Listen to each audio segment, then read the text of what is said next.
La técnica del PCR se basa en esta propiedad en que la polimerasa 3 requiere un primer para poder comenzar la polimerización. Si no está este primer previo, la polimerasa no replica el ADN. Este primer fisiológicamente es de ARN, ¿verdad? Lo pone la polimerasa 1. Sin embargo, uno artificialmente, cuando uno trabaja en el laboratorio, uno puede usar un primer diseñado por uno. Entonces uno puede diseñar un primer de una secuencia en particular, mezclarlo con un ADN en particular y por complementariedad de bases esperar que ese primer alinee, que se aparee por complementariedad de bases con esta hebra de ADN. Y entonces artificialmente nosotros definimos que a partir de ese punto la polimerasa ahora puede actuar y por lo tanto definimos el origen de esta replicación en particular. Los primers se mandan a hacer de acuerdo a la secuencia que uno quiere amplificar. Uno conoce la secuencia o conoce bastante de la secuencia que uno quiere amplificar y por lo tanto uno manda a hacer los primers en una página web como esta. Si ahí voy a esta página donde puedo mandar a hacer los óligos.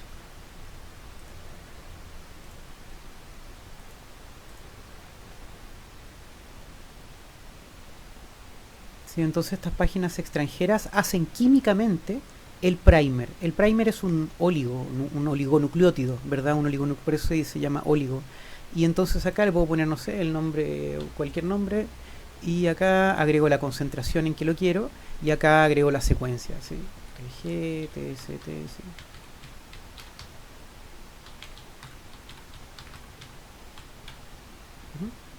Y eso. Entonces uno puede mandar a hacer el primer.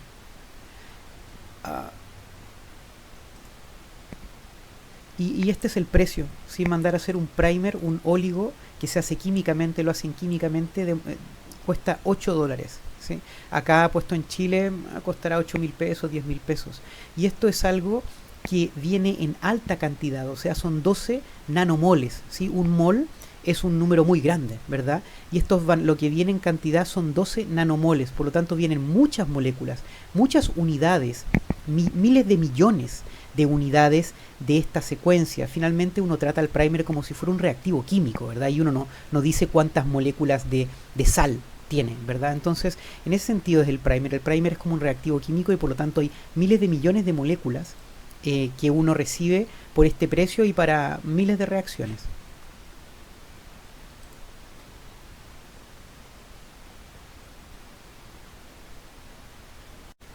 Cuando uno hace un PCR, uno conoce entonces el lugar que uno quiere amplificar.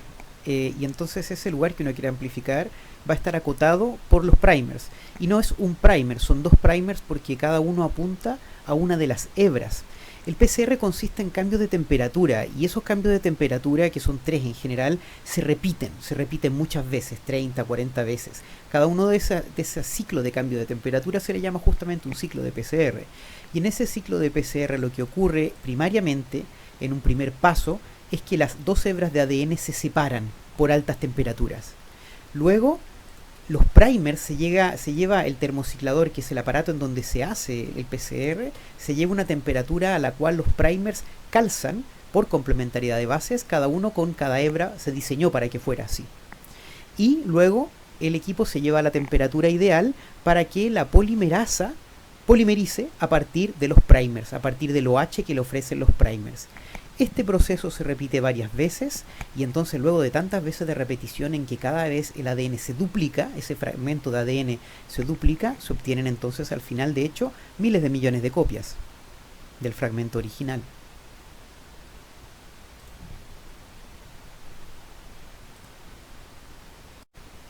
Entonces en un PCR hay un área target y uno diseña primers que van a calzar en los márgenes, en ambos costados de esta área blanco, de esta área target. Lo primero que ocurre en el PCR es que el ADN se denatura. Luego se alinean los primers. Y los primers son dos, uno se alinea en una hebra, el otro se alinea en la otra hebra. Luego se extiende, llega el paso de extensión en que la polimerasa puede entonces polimerizar a partir de los primers. El detalle es que en el segundo ciclo de PCR, luego de que se denatura el ADN y se alinean los primers, hay un exceso de primers, ¿verdad? Yo les decía que los primers se usan en gran cantidad. Y entonces, por lo tanto, hay algunos primers de este tipo que alinean en la hebra original, pero primers del mismo tipo alinean ahora en esta otra hebra, que fue la que se acaba de construir. Esta hebra viene del ciclo anterior, de la replicación anterior.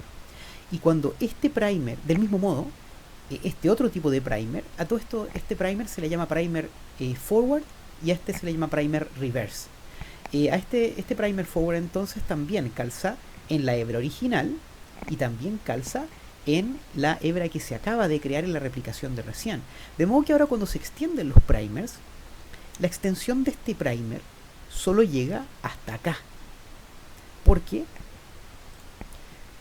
Porque a partir de este primer se está extendiendo esta hebra que se replicó en la replicación anterior, en el ciclo anterior, y por lo tanto esta replicación, esta polimerización solo llega hasta acá. Y del mismo modo, esta polimerización llega solamente hasta acá. Entonces lo que va ocurriendo es que en cada ciclo de este PCR, de estos 30, 40 ciclos, lo que va ocurriendo es que se va multiplicando, amplificando exponencialmente esta área que es acotada por los primers. Estas otras áreas también se amplifican, pero se amplifican de una forma aritmética, menor, de modo que ciclo a ciclo se va exponencialmente entonces amplificando esta área y por lo tanto finalmente este otro sector que también se amplificó pero en forma mucho menor, al final del PCR es despreciable comparado con lo que se amplificó efectivamente geométricamente y que estaba acotado por los primers. Por lo tanto, realmente lo que ocurre con el PCR es que uno está amplificando, pero lo que ocurre es que uno obtiene realmente este fragmento. El resto del ADN es despreciable, pero uno obtiene realmente este fragmento. Y eso puede purificarse o usarse simplemente como un método de detección, de diagnóstico. Este gráfico muestra ciclo a ciclo cómo va aumentando la cantidad de copias específicas. ¿Sí? Partimos acá en rojo las copias del ADN, que también van aumentando, pero realmente las que van aumentando en el del target son mucho mayores.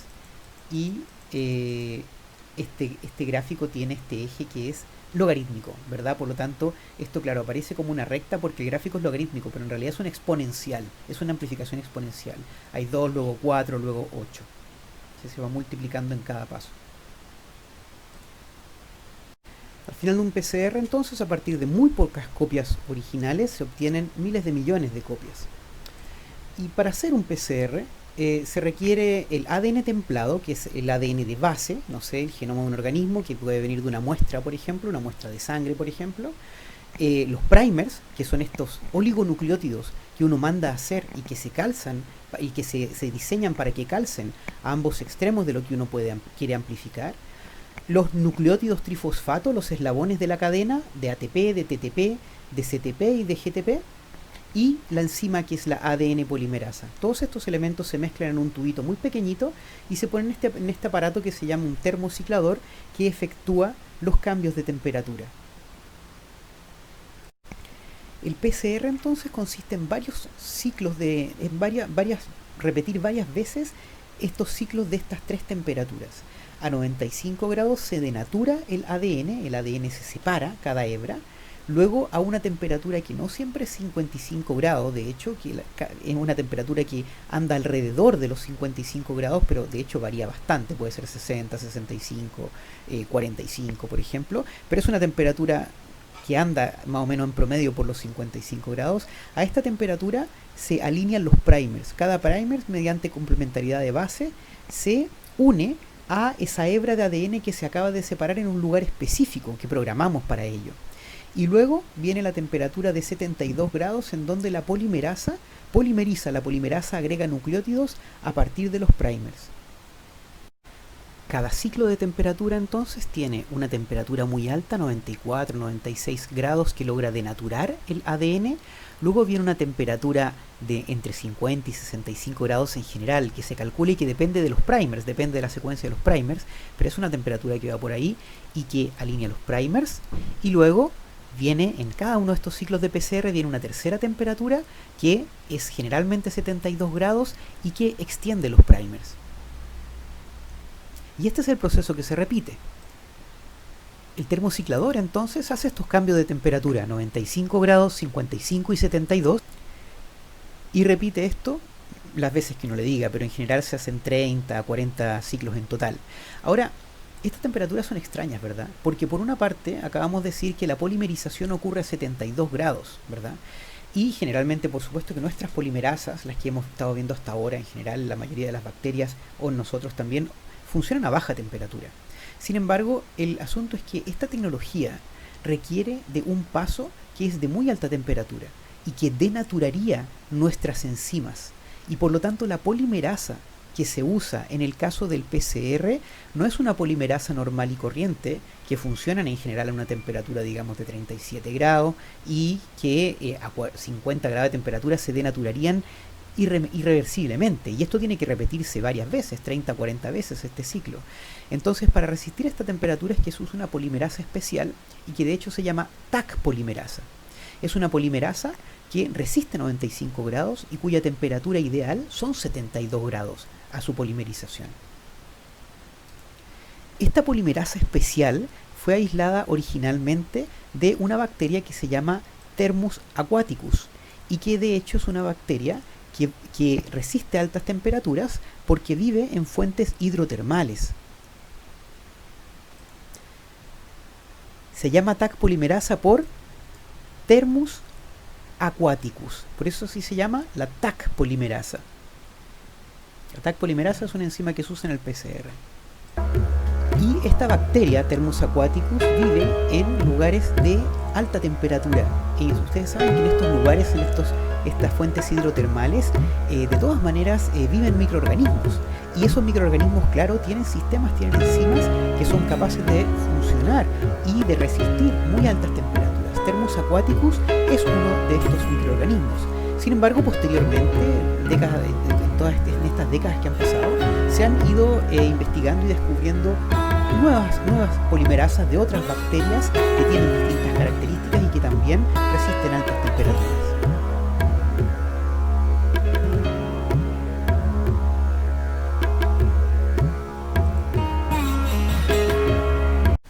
Como uno diseña los primers para que apunten a lugares específicos que uno conoce, uno sabe que va a obtener fragmentos de un tamaño en particular. Entonces, de hecho, uno evalúa el resultado del PCR luego que se dan todos estos ciclos de temperatura.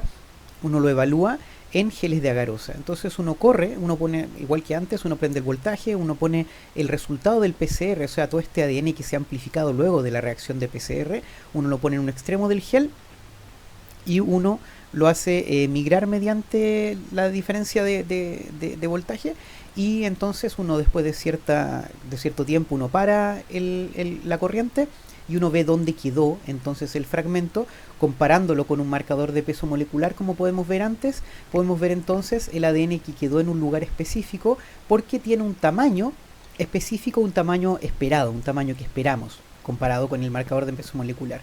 Entonces en este caso podemos ver como en este caso hay 4 pacientes, pero solamente estos 3 pacientes dieron un resultado positivo. Hubo amplificación por PCR.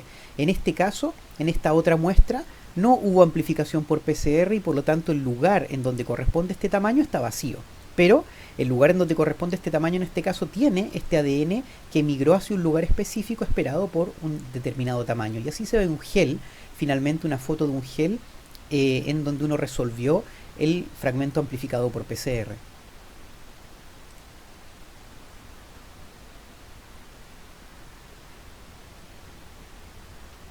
Las principales aplicaciones del PCR son la obtención de genes, porque uno puede simplemente diseñar un primer para que calce al inicio de un gen y el otro primer para que calce al final de un gen, y de esta forma uno puede multiplicar ese fragmento en particular a partir de un genoma, por ejemplo, y de esa forma obtener una gran cantidad y de esa forma finalmente obtener este gen, ¿verdad? Finalmente, como decíamos antes, es tanto el ADN específico que se amplifica que finalmente lo que uno hace es obtener este fragmento, y si uno diseña los primers al inicio y al final de un gen, uno finalmente obtiene el gen completo. Pero también, si uno, por ejemplo, quiere diagnosticar un patógeno, lo que uno debe hacer es diseñar primers que calcen en alguna parte específica del genoma del patógeno, por ejemplo, del ADN del patógeno. Porque si el patógeno está presente en el paciente, entonces va a funcionar el PCR, van a calzar los primers y va a ocurrir la amplificación. Y entonces, si el patógeno está presente en el paciente, vamos a obtener como resultado experimental una gran cantidad de este fragmento pequeñito del ADN del patógeno. En cambio, si el paciente no está infectado con el patógeno, este ADN no va a estar presente, los primers no van a calzar y el ADN no se va a amplificar. La gracia de usar el PCR para diagnosticar patógenos es que es tremendamente sensible. No existe nada más sensible y nada más específico para diagnosticar patógenos. Es tremendamente específico porque los primers tienen que calzar, dos primers tienen que calzar específicamente en un lugar bastante grande, no sé, 20 nucleótidos por ejemplo, 30 nucleótidos, que es el tamaño de un primer del patógeno. Y por lo tanto, si el primer no encuentra esa secuencia específica de ADN del patógeno, no ocurre la amplificación. Así que es tremendamente específico. Me refiero a específico a que cuando el patógeno no está presente, la señal es cero, ¿verdad? Y por otro lado, es tremendamente sensible. ¿Y a qué me refiero con sensible? A que una cantidad muy pequeña de patógeno puede ser detectada de todas maneras. No importa que haya muy poco, un solo patógeno en la muestra, una sola bacteria, por ejemplo, en la muestra, esta en general puede ser detectada por PCR, porque a pesar de que va a haber una sola hebra de ADN original del patógeno infectante, un fragmento de ese ADN va a ser multiplicado miles de millones de veces y por lo tanto, por más que haya muy poco patógeno, ese patógeno puede ser detectado. Entonces el PCR es de hecho la técnica más sensible y más específica que existe para el diagnóstico de patógenos y por eso que se está usando para el COVID. Ahora, en el caso particular del COVID, así como en el caso de muchos virus que nos infectan a nosotros los eucariontes, muchos de los virus que nos infectan, como por ejemplo el coronavirus, su material genético no es ADN, sino que su material genético es ARN. Sí, muchos virus, y no confundir con los retrovirus, eso es otro tipo de virus, pero muchos virus tienen ARN como material genético. Y ese ARN entonces no se puede detectar directamente por el PCR porque el PCR sirve directamente para ADN. Sin embargo, se hace una modificación que es muy simple, en donde cuando se quiere detectar o se quiere diagnosticar un virus que tiene como material genético ARN, lo que uno hace primero antes del PCR es lo que se llama una retrotranscripción.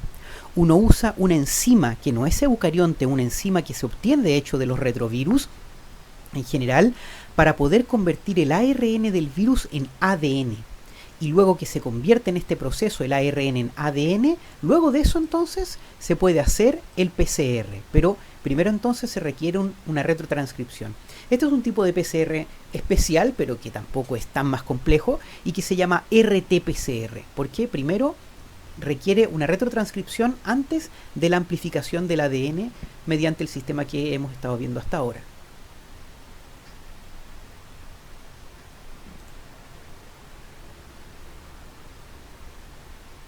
Ahora, en ambos casos, para detectar patógenos que tienen en su genoma ADN, como las bacterias, o que tienen ARN, como algunos virus, como el coronavirus, por ejemplo, claro, el resultado final del PCR entonces se puede verificar resolviéndolo en un gel de agarosa. Sin embargo, en el último tiempo se usa otra tecnología, en donde en lugar de usar un gel de agarosa, se usa un termociclador que está acoplado a un fluorímetro. Este es un termociclador que, además de generar los cambios de temperatura para amplificar el ADN, puede medir fluorescencia.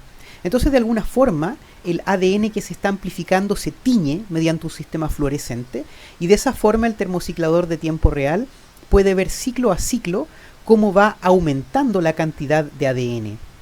En este gráfico que tenemos acá, tenemos en este eje fluorescencia, cantidad de fluorescencia, y en este eje los ciclos del PCR. Y entonces, ciclo a ciclo, el ADN de la muestra, si es que el patógeno está presente, va aumentando, se va duplicando y va contribuyendo entonces a formar esta curva exponencial. Entonces, en el PCR en tiempo real se ve en tiempo real cuánto ADN se está amplificando. Y la razón de esto es que el PCR en tiempo real permite ver muy tempranamente la amplificación.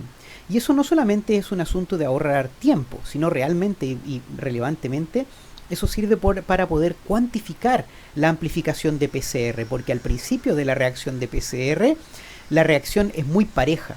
Hacia el final de la reacción de PCR, la reacción se torna más errática e impredecible, pero al principio es muy predecible y por lo tanto, gracias a esto, el PCR en tiempo real puede además cuantificar la cantidad de ADN original y por lo tanto de esa forma medir, por ejemplo, qué tan infectado está un paciente, por ejemplo.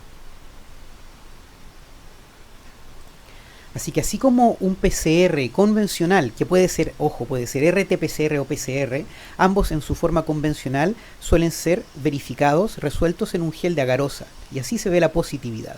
En cambio, en el PCR en tiempo real, esta amplificación se puede verificar en tiempo real a medida que va ocurriendo en un gráfico, en un computador, porque el termociclador de tiempo real tiene acoplado un fluorímetro, y ese fluorímetro da la señal.